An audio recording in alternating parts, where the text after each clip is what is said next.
કેમ છો મિત્રો? હું છું ડોક્ટર તરુણ બેંકર અને આપણે જોઈ રહ્યા છીએ ગુજરાતી સિનેમાની વાત. આજે બે ગુજરાતી ફિલ્મો રિલીઝ થઈ રહી છે, સરપ્રાઈઝ અને મારો ન્યાય દુશ્મનનો અંત. એક ફિલ્મ ટિપિકલ હિન્દી ફિલ્મની કોપી હોય એવી લાગે છે અને બીજી ફિલ્મ ટિપિકલ કરતા પણ વધારે ટિપિકલ, જે એક સમયે ગ્રામ્ય સંસ્કૃતિની ફિલ્મ બનતી હતી એવી ટિપિકલ ગુજરાતી ફિલ્મ લાગે છે.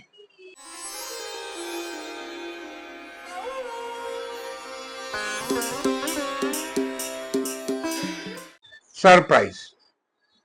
આમ તો એનું ટ્રેલર જોયા પછી એવું લાગે કે કોઈ હિન્દી ફિલ્મની નકલ છે અને એના જે એક્ટર છે એના એક્સેન્ટ, તમે એમને જે સંવાદની ડાયલોગ ડિલિવરી અને એમની ભાષા જુઓ, સાંભળો તો ટિપિકલી એવું લાગે કે આ મુંબઈ અથવા ગુજરાતની બહાર ઉછરેલા ગુજરાતી છોકરા છોકરીઓની બોલી છે. આમાં ગુજરાતીપણું ઓછું છે.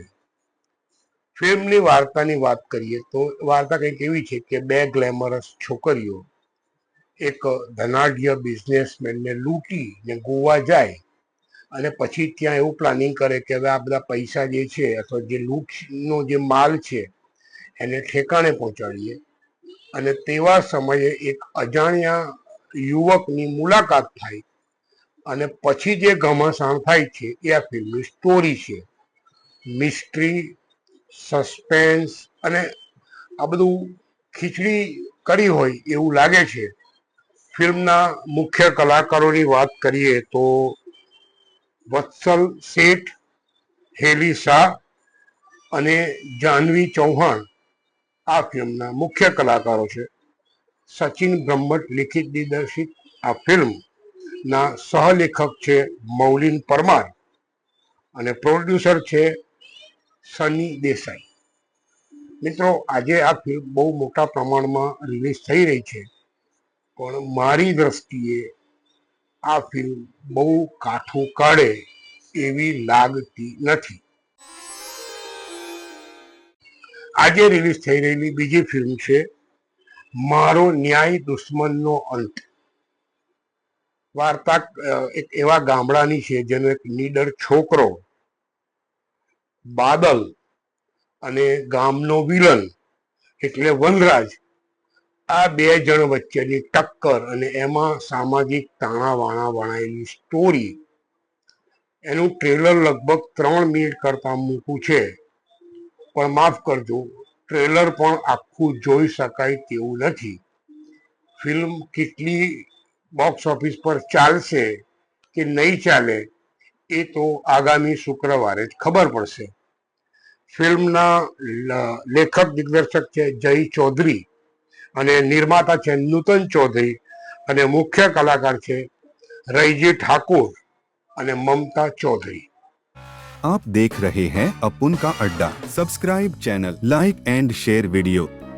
ગત સપ્તાહે રિલીઝ થયેલી ફિલ્મ જય માતાજી લેટ્સ રોકની વાત કરીએ તો આ ફિલ્મે ધાર્યા કરતા ઘણું સારું બોક્સ ઓફિસ કલેક્શન મેળવ્યું છે અને પહેલા સપ્તાહના અંતે લગભગ 3.6 કરોડ રૂપિયાનો આંકડો ક્રોસ કર્યાની માહિતી મળી છે. હવે સિનેમા અંગે મારા મનની વાત. મિત્રો, આગળ આપણે 2024ની આમિર ખાન પ્રોડક્શનની કિરણ રાવની ફિલ્મ લાપતા લેડીઝ અંગે વાત કરી હતી. એમાં એ ફિલ્મ બુરકા સિટી નામની અરેબિક ફિલ્મની નકલ હોવાની વાત આવી હતી. હવે એમાં એક વધારે વિવાદ જોડાયો છે અને જે very fine actor, writer, director Anant મહાદેવને કહ્યું છે કે 1999ની પહેલી ફિલ્મ ઘૂંઘટ કે પટ ખોલ કે જે દૂરદર્શન ઉપર રિલીઝ થઈ હતી એની આ ફિલ્મ કોપી છે. વિવાદ થયો છે, નકલની, પ્લાગ્યારિઝમની વાત થઈ છે. તેવા સમયે અનંત મહાદેવને એવો પણ આરોપ લગાવ્યો કે આ લાપતા લેડીઝ રિલીઝ થઈ અને આ મુદ્દો બહાર આવ્યો ત્યારે આમિર ખાન પ્રોડક્શન અને એના લોકોએ એમની ફિલ્મ ઘૂંઘટ કે પટખોલને યુટ્યુબ ઉપરથી પણ ડિલીટ કરાવી નાખી હતી. જો કે છેલ્લા એકાદ મહિના પહેલા ફરી અનંત મહાદેવને આ ફિલ્મને યુટ્યુબ ઉપર મૂકી છે. તમારે જોવી હોય તો હું એની લિંક આપણા આ કાર્યક્રમના ડિસ્ક્રિપ્શનમાં આપું છું.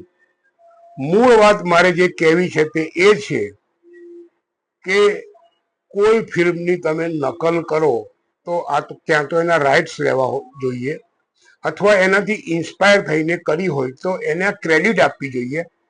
પરંતુ મને અહીંયા પેલી કહેવત યાદ આવે છે કે મોટા એટલા ખોટા.